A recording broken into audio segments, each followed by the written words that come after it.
जय हिंद, नमस्कार, आदाब, सत श्री अकाल। सभी को गुड इवनिंग। मैं पवन सर आप सभी लोगों के बीच एसएससी जीडी का प्रैक्टिस सेट लेकर के आ चुका हूं। जो प्रैक्टिस सेट नंबर आज 29 है। आज हम लोग प्रैक्टिस सेट नंबर 29 को करेंगे। हो चुका है समय आप सभी लोगों का हिंदी का प्रैक्टिस सेट का। तो उम्मीद करता हूं साथियों आप सभी लोग पेन पेपर हाथ में लेकर के तैयार होंगे प्रैक्टिस सेट को लगाने के लिए। और आज हम लोग बेहतरीन तरीक़ा से आज के प्रैक्टिस सेट में बहुत ही कुछ खास है, तो उसको हम लोग आज बहुत ही इंटरेस्ट के साथ देखेंगे। ठीक है, तो सबसे पहले तो हम लोग देखते हैं जो कल का क्वेश्चन था होमवर्क, उसको पहले कंप्लीट करते हैं, उसके बाद फिर हम लोग आगे बढ़ेंगे। तो कल का होमवर्क का क्वेश्चन था, अर्थशास्त्र मानव निर्मित उत्पादन उपकरण को किस रूप में वर्गीकृत करता है। मतलब इकोनॉमिक्स जो है वो मानव निर्मित उत्पादन उपकरण को कैसे बंटवारा करेगा। तो देखो बाबू, एक बात आपको पता होना चाहिए कि अर्थशास्त्र के अनुसार जो होता है वो उत्पादन के 4 कारक होते हैं, मुख्य कारक। 4 मुख्य कारक कौन कौन से हैं? तो पहला है भूमि, दूसरा है श्रम, तीसरा है पूंजी और चौथा है आपका उद्यम, है ना। तो ये इसके 4 प्रमुख कारक हैं, जिसमें कहता है कि अर्थात मानव निर्मित उत्पादन उपकरण को किस रूप में वर्गीकृत करता है। तो यहाँ पर आपको श्रम और पूंजी दोनों मिल जाएगा, लेकिन जो ये बंटवारा करता है वो पूंजी के रूप में करता है। ठीक है, चलिए, तो ऑप्शन नंबर सी आपका सही जवाब था इसका। जो लोग किए होंगे अच्छी बात है, नहीं किए होंगे तो उनको पता हो गया। अब अच्छा, कल का कुछ गद्यांश का क्वेश्चन 5 था जिसको हमने नहीं करवाया था, उसको हमने आपको बोला था कि आप करेंगे खुद। आज मैं उसको बता देता हूँ, जिसका भी गलत आया होगा वो सही कर लेंगे, बाकी सब लोग अपना अच्छा है जिनका आ गया होगा। कहता 19वीं शताब्दी में वह राष्ट्रीय जागरण संपूर्ण भारत में किसी न किसी रूप में अभिव्यक्त हो रहा था, जिसमें भारतीयों के साथ आधुनिकता का संगम था। ठीक है, उसके बाद कहता है स्वामी विवेकानंद ने तो अमेरिका, इंग्लैंड आदि देशों से भारत लौटकर पूर्व और पश्चिम के श्रेष्ठ तत्वों के संयोजन से भारत को आधुनिक बनाने का स्वप्न देखा था। ठीक है, उन्होंने माना कि भारत और पश्चिम की मूल गति एवं उद्देश्य भिन्न है, परंतु भारत को जागना होगा, कुछ संस्कारों एवं जाति विद्वेष को त्यागना होगा। विवेकानंद का मत था कि भारत में जो जितना दरिद्र है वह उतना ही साधु है। यहाँ गरीबी अपराध पर पाप नहीं है तथा दरिद्रों की अपेक्षा धनिकों को अधिक प्रकाश की जरूरत है। वे चाहते थे कि हम नीच, अज्ञानी, दरिद्र दरिद्र सभी को भाई माने और गर्व से कहें हम सब भाई भारतवासी हैं। मनुष्य को मानव बनाना, आदमी को इंसान बनाना आवश्यक है। अच्छा, आदमी को इंसान बनाना आवश्यक है। हमें ऐसी शिक्षा चाहिए जो हमें संस्कारी, मानव, हमदर्द इंसान बना सके। विचारों से विवेकानंद गांधी से अधिक दूर नहीं थे और ऐसे ही विचारकों का चिंतन 19वीं सदी में भारत के उल्लेखित कर रहा है। चलिए, तो हमने आप लोगों को गद्यांश पढ़ के सुनाया। अब इसका आंसर हम लोग फटाफट कर लेंगे। जैसे 76 का क्या कहता है, तो 76 का कहता है कि वे कौन भारतीय साधु तथा चिंतक थे जिन्होंने पश्चिम और पूर्व के श्रेष्ठ तत्वों को मिलाकर आधुनिक भारत के निर्माण का सपना देखा था। तो वो कौन लोग थे? तो हमने अभी तुरंत बताया कि वो लोग थे जिसमें से सबसे पहले जिनका नाम आता है वो थे स्वामी विवेकानंद। तो ऑप्शन नंबर बी आपका सही हो जाएगा आंसर। नेक्स्ट आगे बढ़ेंगे 77 की ओर। 77 नंबर सवाल क्या कहता है? अच्छा, 77 नंबर सवाल कहता है आशय स्पष्ट कीजिए। दरिद्र नारायण मानकर उनकी सेवा करनी होगी। इसका अर्थ क्या होता है? दरिद्र नारायण मानकर उनकी सेवा करनी होगी। तो दरिद्र लोगों को ईश्वर का अंश मानकर उनकी सेवा करना चाहिए। ऑप्शन नंबर ए ही आपका सही है। ठीक है, ये उनकी क्या करनी चाहिए? सेवा करनी चाहिए। तो ऑप्शन नंबर ए ही सही है। ऑप्शन नंबर बी, सी, डी कोई गलत है ये सब। नेक्स्ट आगे 78 की ओर बढ़ेंगे। एक बार गद्यांश आप पढ़ लिए तो फटाफट उसका आंसर करेंगे। बार बार सवाल के लिए गद्यांश को पढ़ते नहीं रहना जरूरी है ना, उसका आंसर करना जरूरी है। आप एक बार कहानी को अच्छे से समझ लीजिए, गद्यांश को समझ लीजिए, उसके बाद उसका आंसर कीजिए। फिर कहता है विवेकानंद किसके लिए संस्कार और प्रकाश की अधिक जरूरत मानते थे? वे कौन लोग थे जिनके लिए विवेकानंद सबसे ज़्यादा कहते थे कि इन लोगों को किसकी ज़रूरत है? संस्कार और प्रकाश की ज़रूरत है। बताइए, अभी हम तुरंत बताए हैं। तो इसका आप लोगों ने आंसर किया होगा। इसमें धनवानों के लिए उन्होंने कहा है कि अधिक जो है सो संस्कार और प्रकाश की ज़रूरत है। ठीक है, हम अभी गद्यांश पढ़े थे तो वहाँ पर देखे थे। चलिए 79 को देखते हैं। 79 नंबर सवाल कहता है मनुष्य को मानव, आदमी को इंसान बनाने से क्या तात्पर्य है, मतलब इसका मतलब क्या है, मनुष्य को मानव बनाना और आदमी को इंसान बनाना, इससे क्या मतलब निकलता है। ठीक है, तो मनुष्य को मानव बनाना इसका मतलब और आदमी को इंसान बनाने का मतलब क्या होता है, जैसे उसमें इंसानियत के श्रेष्ठ भाव पैदा करना व उन्हें श्रेष्ठ गुणों से संपन्न करना। यही ऑप्शन नंबर ए ही इसका आंसर हो जाएगा, क्योंकि इंसानियत के श्रेष्ठ भाव मतलब सबसे बेस्ट, सबसे अच्छा उनके अंदर जो है सो इंसानियत होना चाहिए और उनके श्रेष्ठ गुण होना चाहिए उसके अंदर, उन्हीं का संपन्न करना, उन्हीं का विकास करना ही ये मनुष्य को मानव और आदमी को इंसान बनाने का मतलब होता है। नेक्स्ट आगे बढ़ेंगे और ये लास्ट नंबर क्वेश्चन जो था 18 नंबर क्वेश्चन को देखेंगे। ये कहता है गद्यांश के लिए एक उपयुक्त शीर्षक दीजिए। तो क्या शीर्षक दिया जा सकता है, तो आप क्या शीर्षक दे सकते हैं, जैसे विवेकानंद के सपनों का देश, विवेकानंद के सपनों का भारत, गरीबों का भारत, या उपयुक्त में से कोई नहीं। देखो आप लोग जो आंसर किए होंगे वो तो आपको पता होगा, आप कमेंट सेक्शन में जो लोग नहीं किए हों आज कर दें, लेकिन पहले उससे मैं बता देता हूँ आपको। इसके लिए आप एक ऐसा शीर्षक दे सकते हैं, चूँकि ये देश को रिप्रेजेंट कर रहे हैं स्वामी विवेकानंद, तो देश ये भारत का बात आ जाएगा और विवेकानंद के सपनों का भारत होना चाहिए, क्योंकि विवेकानंद ये जितने भी बात बोल रहे हैं ये सब एक तरह से वो स्वप्न वाला ही बात बोल रहे हैं, है ना। अभी जो बात बोल रहे हैं उसको लागू करना जो है सो स्वप्न से बाहर निकलना जैसा होगा। ठीक है, ये सब संभव तुरंत नहीं है, लेकिन लागू उसको किया जा सकता है। नेक्स्ट आगे अब हम लोग आते हैं अपने टेस्ट की ओर, क्वेश्चन नंबर 61 की ओर। ठीक है, अब सभी लोग अपना अपना पेन पेपर निकाल करके आज का टेस्ट लगाना शुरू करेंगे, यानी प्रैक्टिस सेट लगाना शुरू करेंगे। चलिए, तो क्वेश्चन नंबर 61 पहला क्या कहता है, इसे ध्यान से देखिए। कहता है मानव मात्र को गीता के महात्म्य से परिचित होना अनिवार्य है। इसमें जो रेखांकित शब्द है उसको शुद्ध करना है, महात्म्य, इसको शुद्ध करना है, ये गलत लिखा हुआ है। महात्म्य किसमें सही लिखा हुआ है ये आपको बताना है। 61 का आंसर कीजिए फटाफट।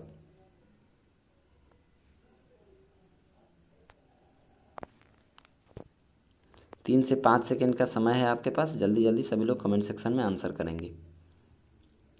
देखिए, तो महात्म्य कैसे लिखा जाता है, इस तरह से लिखा जाता है ना। त संयुक्त म और म संयुक्त य होता है, जबकि यहाँ त पूरा लिखा है और म को संयुक्त किया है य के साथ, जो ये गलत है। तो ऑप्शन नंबर बी आपका सही होगा। नेक्स्ट अगले क्वेश्चन की ओर आगे बढ़ेंगे। क्वेश्चन नंबर 62 क्या कहता है, कहता है शुद्ध वर्तनी चुनिए। 62 सवाल में शुद्ध वर्तनी बताना है। आशीर्वाद इसमें से कौन सा सही लिखा हुआ है, 62 का क्या होगा आंसर, आशीर्वाद कौन सा सही लिखा हुआ है ये आपको बताना है,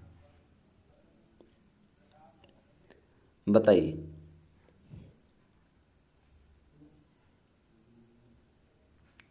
आशीर्वाद, तो आप देखिए आशीर्वाद कैसे लिखाता है, कुछ इस तरह से। ये रिपीटेड क्वेश्चन है, 2-3 बार ये आ चुका है, इंपॉर्टेंट क्वेश्चन है। आशीर्वाद कैसे लिखा है, तो इस तरह से। ऑप्शन नंबर ए में यही है, इसलिए ऑप्शन नंबर ए आपका सही जवाब होगा। अगले क्वेश्चन की ओर बढ़ेंगे। क्वेश्चन नंबर 63, 63 नंबर सवाल का आंसर कीजिए जल्दी जल्दी सभी लोग। 5 सेकंड का समय इसके लिए भी आपको दिया जाता है। बताइए, रसायनों ने मिट्टी की खाली स्थान को नष्ट कर दिया, तो इस खाली स्थान की जगह पे क्या होगा। रसायनों ने मिट्टी की उपलब्धता को नष्ट कर दिया, उत्पादकता को, पवित्रता को, या गरिमा को, क्या होगा इसमें, बताइए फटाफट सभी लोग आंसर कीजिए। देखिए, तो रसायनों ने जो जितने भी खाद थे वो सब, जो जितने भी यूरिया डीएपी ये सब जितने भी खाद आ रहे हैं, पोटास, ये सब खाद क्या कर रहे हैं, मिट्टी के उत्पादकता, यानी उसमें जो उत्पादन होने की उसकी क्षमता जो थी, जिसमें जितना अधिक उत्पादन हो सकता था उसकी उत्पादकता को ही क्या कर दिया, नष्ट कर दिया, ख़त्म कर दिया, है ना।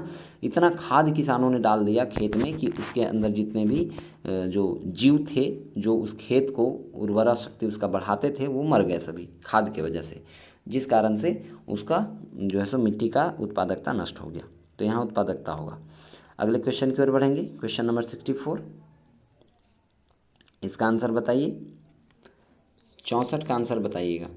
प्रधानमंत्री के स्वागत के लिए खाली स्थान के दोनों ओर खड़े छात्र अपने हाथ में पुष्पमालाएं लिए हैं, तो स्वागत के लिए क्या, विथि के दोनों ओर, विचि के दोनों ओर, वापी के दोनों ओर, या विद्या के दोनों ओर,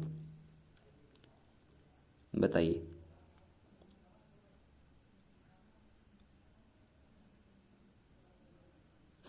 चलिए आपका समय होता है समाप्त। तो आप क्या कहेंगे, प्रधानमंत्री के स्वागत के लिए उनके जो दो छात्र हैं, है ना, प्रधानमंत्री के स्वागत के लिए विथि के चारों ओर या विथि के दोनों ओर, है ना, जैसे अतिथि कहते हैं उस तरह से क्या हम लोग कहेंगे, विथि के दोनों ओर खड़े छात्र अपने हाथ में पुष्पमालाएं लिए थे। ठीक है, ऑप्शन नंबर ए आपका सही जवाब होगा। नेक्स्ट आगे बढ़ेंगे 65 का 65 नंबर सवाल का आंसर कीजिए। 65 नंबर आंसर कीजिए। देशभक्ति के लिए विदेशी शासक के अन्याय का कोई भी रूप खाली स्थान था, क्या था? ऑप्शन नंबर ए, बी, सी या डी, कौन सा होगा? 65 का आंसर कीजिए सभी लोग और बताइए क्या होगा इसका आंसर। 5 सेकंड का समय आपको दिया गया है।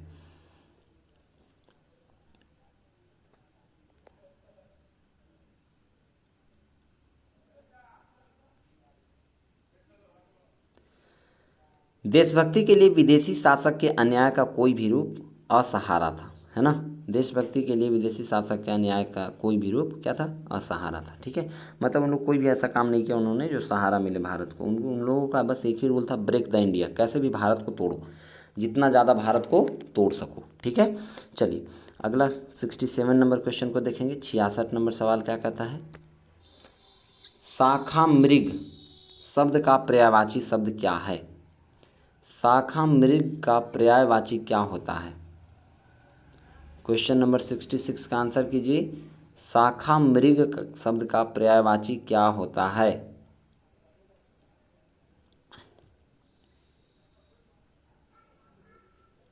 चलिए, तो आप इसको दो तरीके से तोड़ के समझ सकते हैं। शाखा मृग, मृग का मतलब होता है वो जानवर, है ना।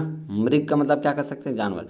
तो वैसे जानवर जो शाखाओं पे बैठते हैं, जैसे ये पेड़ है ऐसे, ठीक है, इस पेड़ की शाखाओं पे ऐसे टहनी पर जो जानवर बैठेगा उसी को हम लोग क्या कहते हैं? शाखा मृग। तो पेड़ की टहनी या इस पर कौन बैठता है?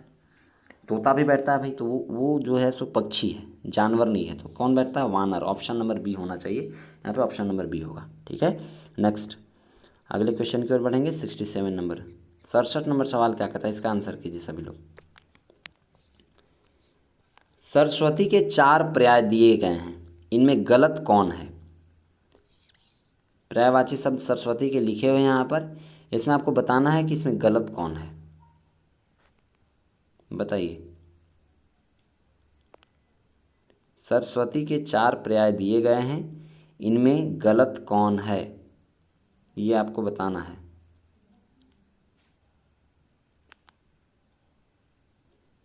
चलिए मैं कुछ हिंट करता हूँ। देखिए बाबू, सरस्वती के यहाँ 4 दिए हैं, जिसमें हम लोग शारदा तो एक पहले से जानते हैं, सबको पता होगा, है ना।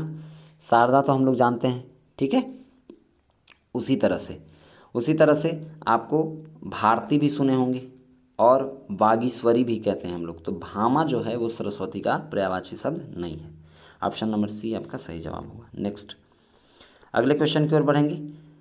उर्वर का विलोम शब्द क्या होगा? उर्वर 67 नहीं 68 नंबर, 68 नंबर का आंसर कीजिए। उर्वर का विलोम शब्द क्या होगा? उर्वर का विलोम शब्द क्या होगा, बताइए। जल्दी जल्दी सभी लोग कमेंट सेक्शन में आंसर कीजिए, कमेंट करते चलिए। उर्वर का विलोम शब्द क्या होगा?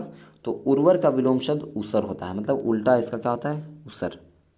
नेक्स्ट अगले क्वेश्चन की ओर आगे बढ़ते हैं। 69 नंबर क्वेश्चन को बताइए।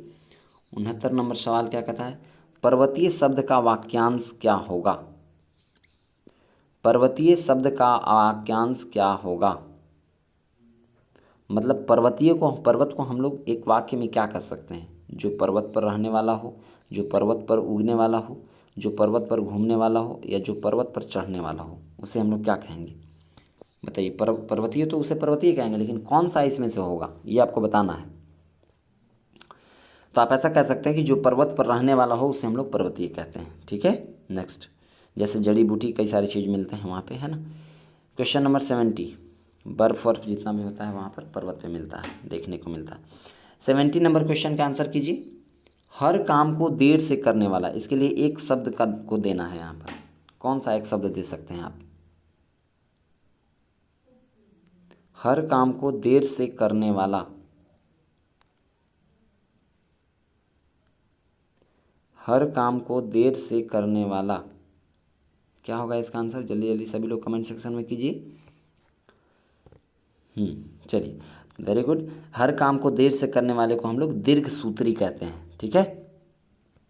विलंबी नहीं कहेंगे, विलंब मतलब किसी भी काम को लेट से कर रहा हो, मतलब कि लेट कर दे रहा हो उस काम को करने में, ठीक है। और यहाँ पे क्या पूछा है? हर काम को देर से करने वाला, तो दीर्घ सूत्री वो कहलाएगा।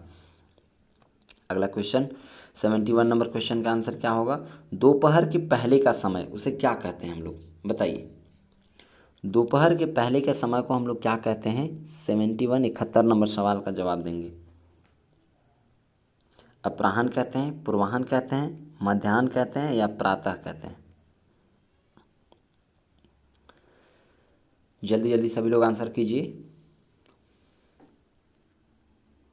चलिए, तो अब मैं कुछ हिंट करता हूँ। देखिए बाबू, प्रातः काल को तो हम लोग सुबह का समय को कहते हैं, मध्याह्न तो 12 बजे के समय को कहा जाता है ना, मतलब दोपहर के समय को ही हम लोग मध्याह्न कहते हैं।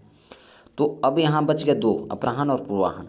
एक बात का आप ध्यान रखें कि एएम का मतलब क्या होता है? एंटी मेरिडियन, इसका फुल फॉर्म क्या होता है? Anti meridian. और पोस्ट का मतलब क्या होता है? पोस्ट मेरिडियन, ठीक है। पीएम का मतलब क्या होता है? पोस्ट मेरिडियन, है ना। तो एएम जो होता है इसका मतलब आपका क्या हुआ? इसका मतलब क्या हुआ कि एएम का मतलब होता है पूर्वाह्न, एंटी मेरिडियन का मतलब क्या होता है? पूर्वाह्न, और पीएम का पोस्ट मेरिडियन का मतलब क्या होता है? अपराह्न। तो दोपहर से पहले के समय को हम लोग क्या कहते हैं? हाँ, दोपहर से पहले के समय को हम लोग क्या कहते हैं, बताओ जरा। दोपहर से सब पहले का समय हम लोग पूर्वाह्न कहते हैं। समझ में आया कि नहीं आया?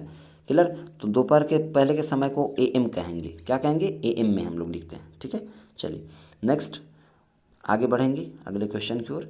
72 नंबर क्वेश्चन क्या कहता है? थोथा चना बाजे घना, इस लोकोक्ति का अर्थ क्या है, ये आपको बताना है। थोथा चना बाजे घना, इसका अर्थ क्या है बताइए जरा। अलगाव की स्थिति, व्यर्थ आडंबर, बुरे काम का बुरा फल, या अकर्मण्य या अधिक बात करने वाला, बताइए। थोथा चना बाजे घना, क्या होगा इसका आंसर? तो आप ऐसा कह सकते हैं कि जो थोथा व्यक्ति है वो बहुत ज़्यादा बोलता है ना, मतलब बहुत ज़्यादा बात करता है, बहुत ज़्यादा आवाज़ निकालता है। तो वही बात हो गया, थोथा चना बाजे घना। इसका मतलब अकर्मण्य है, या फिर कहने का मतलब वो व्यक्ति जो उस किसी काम का नहीं है और फिर भी वो बक बक बक बक बक बक बक बक करते रहता है। जैसे आप चौक चौराहा पे देखिएगा तो कई सारे लोग ऐसे आज के दौर में बूढ़े बुजुर्ग लोग मिलेंगे जिनका और कोई काम नहीं है, तो अपने समाज के लोगों के साथ 4 लोग 5 लोग बैठ करके बक बक बक बक करते रहते हैं। इसका बुराई करेंगे, उसका बुराई करेंगे, है ना।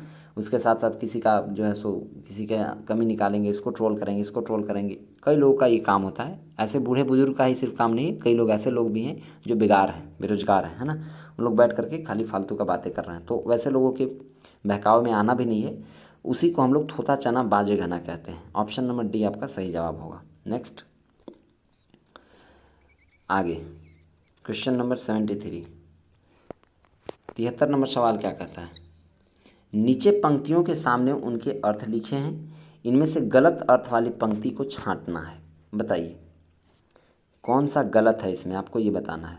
जैसे लंगोटी में फाग खेलना, दरिद्रता में आनंद, इसका मतलब ये लिखा हुआ है। गाल बजाना मतलब डिंग मारना, पटरी बैठना या मतलब विचार मिलना, या कौड़ी का तीन मतलब बहुत अच्छा होना। ये आपको बताना है कौन सा इसके साथ जो है सो गलत पंक्ति वाला अर्थ, मतलब गलत अर्थ वाला पंक्ति बताना है। 73 का क्या होगा आंसर? फटाफट आंसर कीजिए। चलिए अब मैं कुछ हिंट करता हूँ। देखिए, तो लंगोटी में फाग खेलना मतलब दरिद्रता में आनंद आना, ठीक है। ये चीज़ आपका ऑप्शन नंबर ए सही है। गाल बजाना मतलब डिंग मारना, मतलब बहुत भांज रहे हैं आप किसी के सामने, है ना।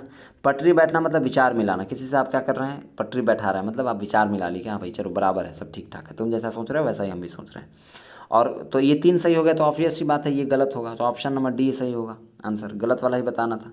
लेकिन इसका मतलब क्या होता है? कौड़ी का 3, है ना। कौड़ी का 3 मतलब कि आपने बंटवारा कर दिया, 1 का 3 कर दिया इस तरह से, तो बहुत अच्छा होना ऐसा नहीं होता है। इसका मतलब उसका क्या होता है? बंटवारा हो जाना। नेक्स्ट आगे अब हम लोग 74 नंबर क्वेश्चन को करेंगे। इसका आंसर बताइए क्या हो जाएगा। अनेकों बार तुम गलती की है, इसको शुद्ध करके बताना। ये अशुद्ध लिखा हुआ है, इसका शुद्ध रूप क्या होगा। इसके लिए भी आपको 3 से 5 सेकंड का समय मिलता है, आपको इतने में पूरा करना है। बताइए तो क्या होगा जाएगा इसका आंसर। अनेकों बार तुम गलती की है, सही रूप कौन सा होगा इसका। चलिए, आप पढ़ लिए होंगे तो आपको देखने को मिला होगा अनेकों बार तुमने गलती की है, अनेकों बार तुम गलती की है, अनेकों बार तुमने ही गलती की है, या अनेकों बार तुमने गलती की है। तो अनेकों बार तुमने गलती की है ये सबसे सही लग रहा है ना। क्लियर, ये तीनों जो है सो गलत है। नेक्स्ट 75 की ओर बढ़ेंगे। क्वेश्चन नंबर 75, 75 नंबर सवाल कहता है इनमें से व्याकरण शुद्ध वाक्य है, सॉरी अशुद्ध वाक्यों को शुद्ध करो। तो इसमें क्या लिखा हुआ है, इनमें व्याकरण शुद्ध वाक्य है, कौन सा शुद्ध है ये आपको बताना है।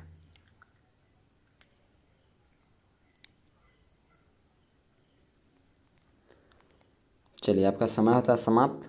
अब अगर आप ध्यान से देखें तो व्याकरण के अनुसार अगर देखा जाए तो मैंने किताब पढ़ी, मैं किताब पढ़ा, मैं किताब पढ़े या मैंने किताब पढ़ता है, तो ऑप्शन नंबर डी तो नहीं होगा, ऑप्शन नंबर सी भी नहीं होगा, मैं किताब पढ़ा ये भी नहीं, मैंने किताब पढ़ी, ऑप्शन नंबर ए आपका सही है। ठीक है, नेक्स्ट सही जो बैठेगा सटीक वही है, वहाँ पर आपको साफ साफ दिख रहा है।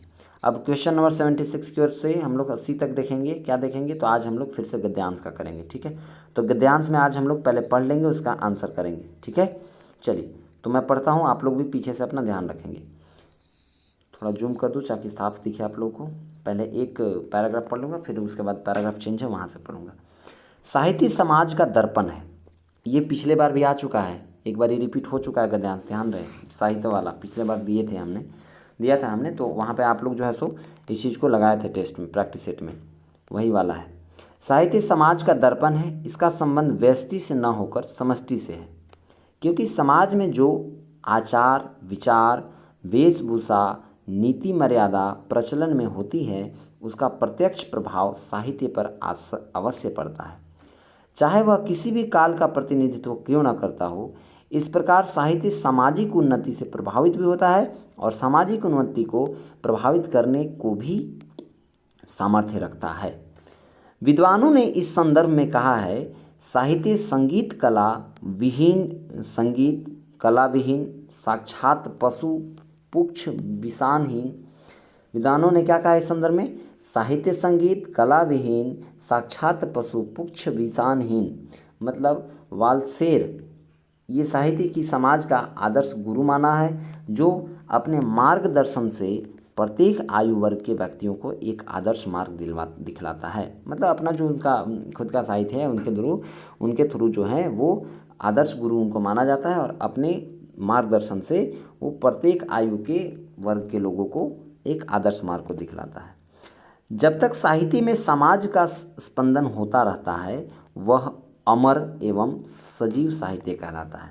मतलब जब समाज में साहित्य का चर्चा होते रहेगा, उनको जब उनका नाम लेते हमेशा रहा जाएगा, उनको फॉलो करते रहा जाएगा उस साहित्य को, तो वहाँ पर क्या है, वो एक सजीव साहित्य कहलाता है।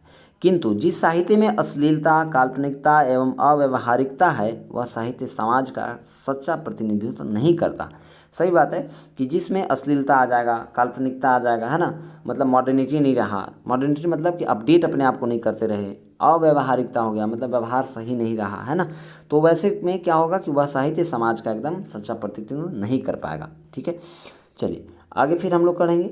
मध्यकालीन साहित्य मनुष्य के संघर्ष, उसकी चाटुकारिता, मनुष्य के पतन की पराकाष्ठा एवं जातीय संघर्ष को मुखरित करता है, जबकि आधुनिक साहित्य जड़ परंपराओं को त्यागने, प्रतिस्पर्धा में स्वयं के आगे निकलने एवं अपनी सांस्कृतिक पहचान को बचाए रखने के जीवट संघर्ष का समीचीन क्या है, प्रतीक है।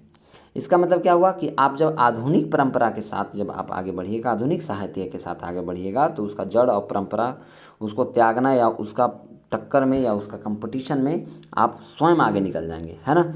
जबकि मध्यकालीन साहित्य में उसकी चाटुकारिता, मनुष्य का पतन, पराकाष्ठा एवं जातीय संघर्ष को मुखरित करता है। वो दिखाता है कि एक दूसरे से कैसे लोग अलग हो जाते हैं, क्योंकि उन लोगों के अंदर चाटुकारिता आ गया, मनुष्य में वो जो है सो पतन की ओर वो चले गए, अपना अस्तित्व नहीं बना पाए, है ना। तो इसलिए वो उस साहित्य और इस साहित्य में ये अंतर है।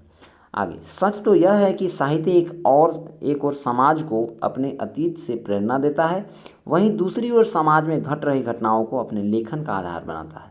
कहने का मतलब है कि अभी के समय में सच अगर देखा जाए तो साहित्य जो है सो समाज को अपने अतीत से प्रेरणा देता है, मतलब बीते हुए समय में जो चीज़ होता है उससे उसको प्रेरणा देता है, प्रेरित करता है कि भाई तुम्हें ये नहीं, ये करना चाहिए, ठीक है। वहीं दूसरी ओर समाज में घट रही घटनाओं को अपने लेखन का आधार भी बनाता है। इतिहास का मौलिक परिष्कार, संस्कार एवं सुकाल्पनिक विन्यास ही साहित्य है, ठीक है। तो जो भी मौलिक परिष्कार है, जो भी उनके संस्कार हैं, और जो सुकाल्पनिक विन्यास अगर किया जाए उसको, काल्पनिक चीज़ों को उसको सही तरह से एक ऑर्डर में समझा जाए तो वही साहित्य कहलाता है। जिस समाज या राष्ट्र का साहित्य पतन की ओर अग्रसर है, वहाँ की युवा पीढ़ी का भविष्य भी शोचनीय है कि भैया इन लोगों को क्या होगा पता नहीं, ठीक है। इस तरह से मतलब क्या होगा हमारा, इस तरह से लोगों का, सब लोगों के अंदर अगर साहित्य जो है सो पतन की ओर अग्रसर है तो समाज और राष्ट्र और वहाँ की युवा पीढ़ी का भविष्य भी सोचने लायक है कि क्या होगा, है ना। बड़ा दुख की बात है इस तरह से। चलिए, तो अब क्वेश्चन नंबर 76 को देखते हैं कि गद्यांश का उचित शीर्षक क्या होगा, ये आपको बताना है। साहित्य एवं समाज, मतलब इसका आप इसको नाम क्या दे सकते हैं, इसका पाठ का आप नाम क्या दे सकते हैं, शीर्षक का नाम आप क्या दे सकते हैं। साहित्य एवं समाज, व्यष्टि एवं समष्टि, मध्यकालीन साहित्य या साहित्य का पतन। जल्दी जल्दी सभी लोग आंसर करेंगे। देखिए बाबू, तो सबसे ज़्यादा चर्चा किस बात की हुई है इसमें, साहित्य की और समाज की। तो ऑप्शन नंबर ए ही सबसे सटीक लग रहा है और यही होना भी चाहिए, साहित्य एवं समाज। ऑप्शन नंबर ए सही उत्तर है। चलिए नेक्स्ट आगे बढ़ेंगे 77 की ओर। 77 नंबर सवाल क्या कहता है, यहाँ आइए और पढ़िए। समष्टि से क्या तात्पर्य है, ये आपको बताना है। मतलब अभी हमने बताया था समष्टि का मतलब क्या होता है, समष्टि का से क्या तात्पर्य है।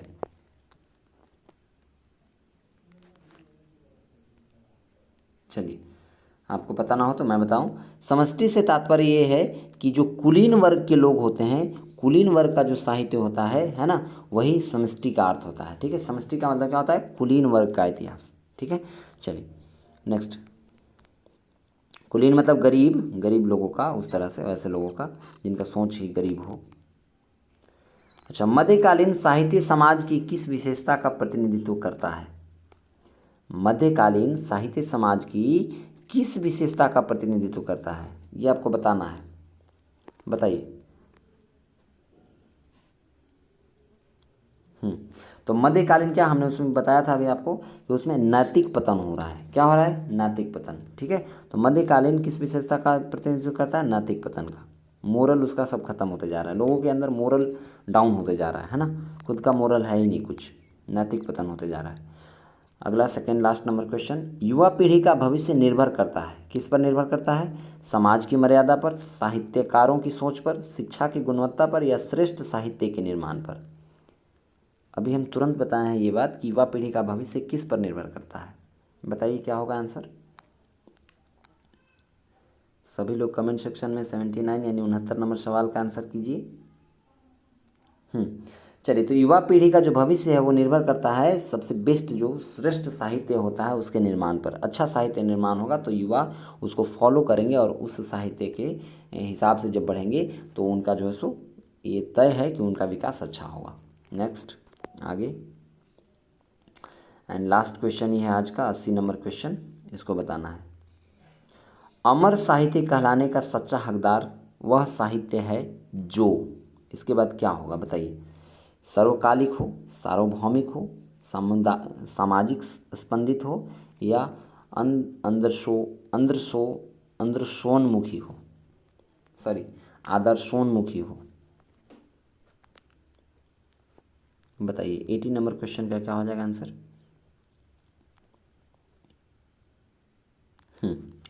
तो अमर साहित्य कहलाने का सच्चा अधिकार उसको है जो समाज में स्पंदित हो, समाज में अपना एक अच्छा साहित्य, अच्छा अपना इमेज रखा हो, यानी समाज के सामाजिक स्पंदित हो। Option number C is right answer, ठीक है साथियों, तो चलिए आज का क्लास ये हुआ, प्रैक्टिस सेट ख़त्म।